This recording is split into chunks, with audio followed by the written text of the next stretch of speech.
Endiki mavzu hürmetlik vatandaş bugünkü islaha. 2019 yıl 4. ayının 18. günü haftiga Perşembe. Mavzumundan. Cungo'da kurulgan Amerika Savdogarlar Cemiyeti, Amerika şirketleri emdi Amerika Cungo münasebetide yakar bolmaydı dep görsetdi mavzulu haber. 4. ayının 17. günü Amerika avazının Xitay tili programımız ilan kılındı. Haber bundak başlar.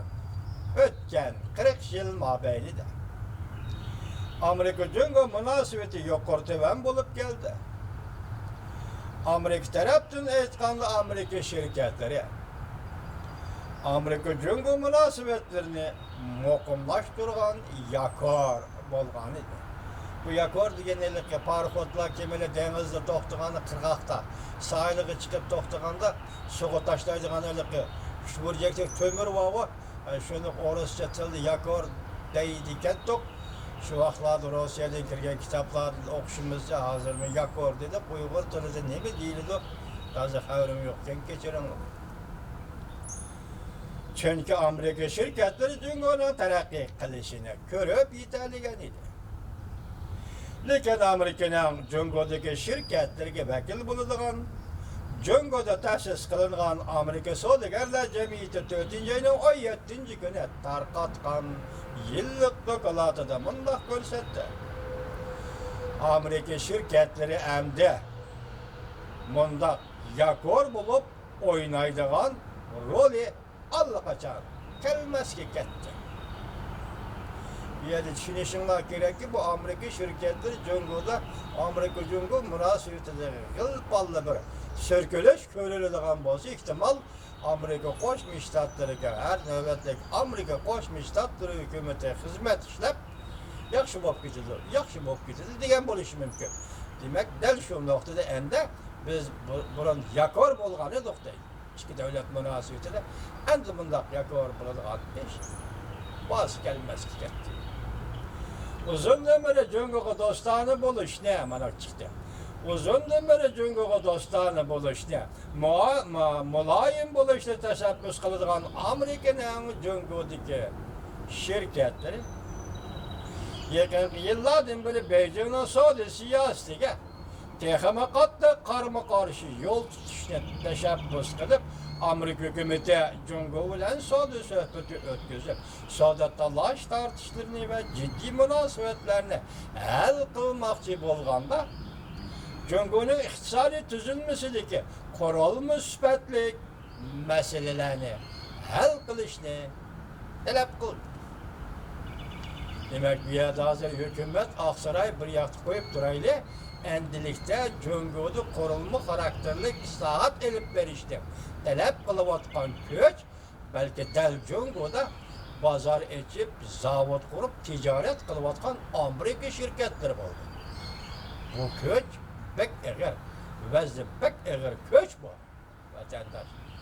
Devletten, hükümetten, siyasetten burun bu köç ortaya çıktı degen gap, kurulma karakterlik özgürlüğünü talep kıldı degen gap, bu Xitayga qattiq besim bo'ldi degan.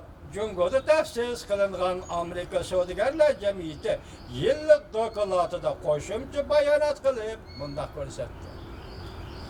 Hammadan muhimi shuki, kayfiyat allaqachon o'zgarib ketdi.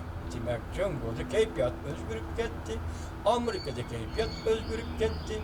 Amerika'nın Cungo'da kurulgan ve savdo ticaret kılıp atkan şirketlerinin ama keyfiyatı özgürlük etti. Karışalımaz. Amerika'nın şirketleri. Cungo'da kurulgan savdogarlar cemiyeti bundaq ko'rsatdi. Aslab baş qo'yish ona nurg'un a'zolarga salbiy ta'sir etdi. Bu yerda aslab baş qo'yish ular nurg'un a'zolarga nurg'un a'zolarga salbiy ta'sir etdi. Mesela Xitayning atrofidagi munosabat doirasizligi davlatlarga nurg'un salbiy ta'sir elib keldi. Endi yana bir mavzu. Bu mavzu jiddiy mavzu. Buna diqqat qiling, hurmatli vatandosh. O'tganda men sizlarga leksiya so'zlaganda har yili Amerika Qo'shma Shtatlarida 20 ming nafar Amerikaning fuqarosi, amerikalik Xitayning Pindayni degan doğrusunu yap-yak iste'mol qilib, hayotidan ayrilib o'tdi degan xabarni yetkazgan edi. Bugungi mavzu endi mavzuga diqqat qiling bunda. Rasli yetib keldimi? Amerika Pindayni doğru tablitini qirg'uvchi qurollar qatoriga kirgizishni o'ylashdi. Mavzuda xabar 4-ayning 17-kuni Muhojirlar gazetida e'lon qilindi xabar. Bunda boshladi.